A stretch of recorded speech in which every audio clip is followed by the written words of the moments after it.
खासदार संजय राऊत यांनी केंद्रीय निवडणूक आयोगावर जोरदार टीका केली आहे। राऊत यांनी एकनाथ शिंदेंचं नाव न घेता एका म्हणीचा आधार घेत बोचरी टीका केली आहे। जल्लोषाच्या फोटोमध्ये मोजून 7 चेहरे होते आणि त्यामध्ये एक अब्दुल्ला नाचत होता।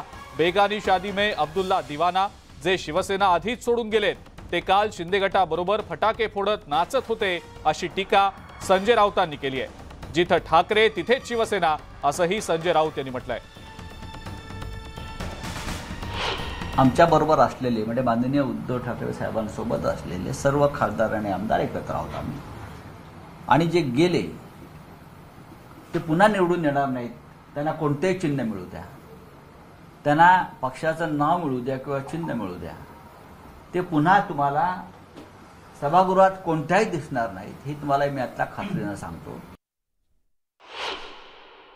प्रत्येक ठिकाणी तुम्ही तुमची कलसूत्री बाहुली नेमलेली आहेत आणि त्यांच्याकडून तुम्हाला हवे असलेले निर्णय, लोकांना किंवा देशाला अपेक्षित असलेले निर्णय नाही ते तुम्ही मिळवता। ही कुठली लोकशाही आहे? या देशामध्ये आज लोकशाहीचं अस्तित्वच राहिलेलं नाही, हे मी तुम्हाला स्पष्टपणे सांगतो। काल आमच्या पक्षप्रमुखांनी सुद्धा ही भावना व्यक्त केली। पण हा जरी निर्णय झाला असला तरी सुद्धा आम्ही फिनिक्स पक्षी ज्याप्रमाणे राखेतून पुन्हा झेपावतो, त्या फिनिक्स पक्षाच्या वेगानं आणि तडफेनं आम्ही झेप घेतल्याशिवाय राहणार नाही। संजय राऊत यांच्या टीकेला आता फार काही महत्त्व राहिलेलं नसल्याचं म्हणत केंद्रीय रेल्वे राज्यमंत्री रावसाहेब दानवेंनी राऊतांवर टीका केली आहे। सगळे पुरावे तपासूनच केंद्रीय निवडणूक आयोगानं हा निर्णय दिलाय। दगाफटका करून, काही जणांशी असंगत करून त्यांनी सरकार स्थापन केलं होतं, मात्र आमदारांना हे पसंत नसल्यामुळेच त्यांनी बाळासाहेबांचीच शिवसेना खरी असल्याचं म्हणत ते बाहेर पडले आणि निवडणूक आयोगात सुद्धा हेच सिद्ध झालं, असं दानवे यांनी म्हटलंय।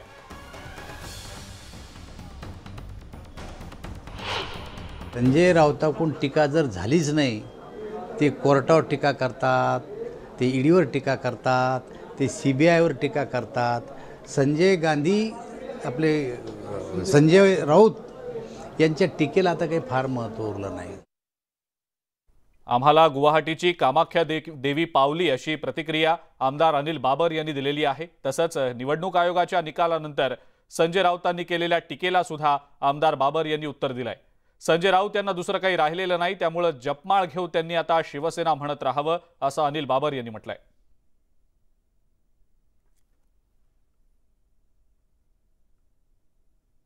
गुवाहाटीची देवीच पावली